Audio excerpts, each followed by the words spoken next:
Selamat datang kembali. Oke, kali ini kita akan coba kupas tuntas ya, sebuah gagasan penting, moderasi beragama. Hmm, Sumber kita kali ini tulisan Ahmad Kamali Hairo, judulnya Moderasi Beragama, Jalan Tengah Menuju Keharmonisan. Nah, tujuan kita bareng-bareng nih mau gali esensi moderasi beragama itu apa sih? Dan kenapa ya ini dianggap kunci harmoni gitu? ya betul sekali. Jadi sumber ini itu menggambarkan moderasi beragama sebagai cara pandang ya, terus juga sikap dan praktik beragama kita sehari-hari. Oke. Tapi yang ditekankan itu keseimbangan. Intinya sih gimana Anda bisa taat sama ajaran agama sendiri, tapi di saat yang sama bisa menghormati, memberi ruang lah buat pemeluk agama lain untuk jalankan keyakinan mereka. Oke oke. Jadi ini bukan soal melemahkan iman gitu, bukan. Justru sebaliknya, menjadikan nilai agama itu fondasi hidup yang adil terus damai. Oke, jadi fokusnya di keseimbangan ya dan harmoni sosial, tapi keyakinan pribadi tetap jalan. Menarik banget sih, ini relevan ya di tengah keberagaman kita. Betul, betul. Lantas gimana tuh prinsip-prinsip intinya? Biar kita bisa capai keseimbangan itu. Nah, sumber ini memaparkan ada 5 pilar utama. Yang pertama itu tawasud atau jalan tengah. Tawasud. Oke. Ini intinya ngambil posisi yang moderat. Jadi menghindari sikap gulu, sikap berlebihan. Berlebihan. Ya, entah itu ekstremisme atau sebaliknya, sikap yang meremehkan ajaran agama, yang kadang ya diasosiasikan sama liberalisme yang kebablasan gitu. Intinya, cari titik temu yang pas lah, proporsional. Menarik, jadi menghindari dua kutub ekstrim ya. Bukan cuma yang radikal, tapi juga yang terlalu longgar gitu ya. Persis. Terus gimana implementasinya biar kita nggak keliru menafsirkan jalan tengah ini? Kan bisa jadi abu-abu juga ya. Nah, itu dia. Kuncinya ada di pemahaman yang mendalam, sama konteks. Jalan tengah ini perlu ilmu, perlu kearifan juga. Nggak asal tengah-tengah aja. Oke. Makanya, ada prinsip kedua yang mendukung ini, yaitu tasamuh, toleransi. Tasamuh, toleransi. Nah, ini bukan sekedar, ya udahlah biarin aja. Bukan. Tapi ini sikap aktif, menghargai perbedaan keyakinan. Sikap aktif ya, di garis bawahi. Betul.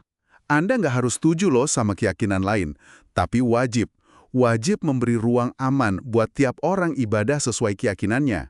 Bebas dari paksaan, bebas dari diskriminasi. Saya suka banget penekanan di sikap aktif menghargai itu. Jadi emang ada effort ya, bukan pasif doang. Oke, setelah jalan tengah dan toleransi, pilar berikutnya apa nih? Selanjutnya itu musawah. Artinya, kesetaraan. Musawah. Ini pembelain yang fundamental banget. Bahwa semua manusia itu, ya apapun lah, latar belakangnya suku, ras, agama, itu kedudukannya sama di hadapan Tuhan dan hukum. Jadi prinsip ini jelas banget nolak segala bentuk diskriminasi, menegaskan martabat yang sama pada setiap orang. Wah, ini penting banget ya. Jadi fondasi supaya toleransi tadi itu benar-benar bermakna gitu ya, karena kita mandang semua orang setara. Oke, lanjut pilar keempat. Keempat, ada i'tidal, keadilan. I'tidal. Nah, ini menekankan keharusan untuk selalu adil, proporsional dalam segala situasi, kepada siapapun, termasuk ke diri sendiri juga, dan orang lain, tanpa pandang bulu. Oke. Sumber kita ini menyebut, keadilan ini kayak tiang penyangga utama masyarakat yang damai, harmonis. Ya logis sih, tanpa keadilan, susah ya mau harmoni beneran. Iya ya, keadilan jadi prasyarat kedamaian. Masuk akal banget. Sip. Terus pilar terakhir yang melengkapi ini semua. Yang kelima, ini tatawur. Artinya itu dinamis dan inovatif. Tatawur. Dinamis. Maksudnya gimana tuh? Maksudnya, ini kesadaran bahwa ajaran agama itu kan punya nilai universal ya, tapi implementasinya perlu relevan, sesuai sama perkembangan zaman, sama konteks sosialnya. Oke. Jadi ini bukan berarti kita ngubah inti ajarannya loh ya, bukan.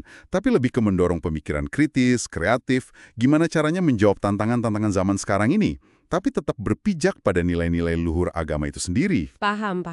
Jadi kelima pilar ini, tawasud, tasamuh, musawah, i'tidal, sama tatawur itu jadi satu kesatuan utuh ya, kerangka moderasi beragama. Betul.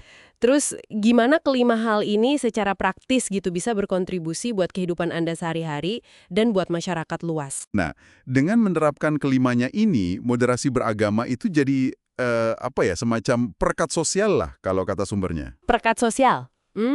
Iya, jadi dia menjaga persatuan di tengah perbedaan, terus membantu kita bangun peradaban yang lebih manusiawi, lebih beradab, penuh kasih sayang. Jadi nyambung nih, praktek agama Anda sebagai individu itu langsung connect ke upaya menciptakan kebaikan bersama yang lebih gede. Oke. Ini bukan konsep ngawang-ngawang gitu, tapi panduan praktis sebetulnya. Paham. Jadi dari obrolan kita ini, kesimpulannya moderasi beragama itu intinya pendekatan yang seimbang ya. Adil, menghargai keragaman, terus juga adaptif dalam menjalankan keyakinan. Tepat. Tujuannya ya biar kita bisa hidup rukun, harmonis, keseimbangan sama respek itu kata kuncinya ya berarti ya. Betul sekali. Nah, dan yang mungkin menarik ya buat direnungkan lebih dalam itu, implikasi dari prinsip kelima tadi, si tata war itu, dinamisme. Iya. Ini kayaknya menyisakan satu pertanyaan penting deh buat Anda pikirkan. Di tengah arus perubahan zaman yang, cepat banget kan sekarang. Gimana ya caranya kita secara konkret, tapi juga bijaksana, menerapkan prinsip dinamis ini? Menerapkan prinsip dinamis. Iya, berpikir kritis, inovatif dalam beragama, tapi tanpa kita jadi tercerabut gitu dari akar nilai fundamental ajaran itu sendiri. Nah, itu gimana caranya? Wah, iya juga ya. Sebuah refleksi yang penting banget buat kita bawa pulang dan pikirkan lebih lanjut. Oke deh, terima kasih banyak sudah menyimak kupasan kita kali ini.